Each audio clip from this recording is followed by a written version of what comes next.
मुझे जीवन में और कितना कुछ करना था। तुमने कभी विश्राम करना सीखा ही नहीं। तुम और कौन हो सकता है? मैं तुम्हारा शत्रु नहीं युवराज इंद्रजीत, कभी नहीं था। तुमने धर्म के विरुद्ध युद्ध किया इंद्रजीत, पर अपने कर्म पर अडिग रहे। एक पुत्र का कर्म, एक योद्धा का कर्म अंतिम सांस तक निभाते रहे। तुमने जीवन ऐसा जिया कि एक प्रकार से मृत्यु पर विजय पा ही ली। मृत्यु वो अंत नहीं जो हम सोचते हैं, है ना?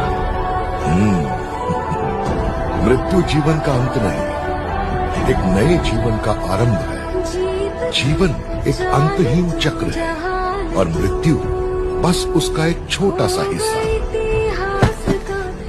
समय हो गया।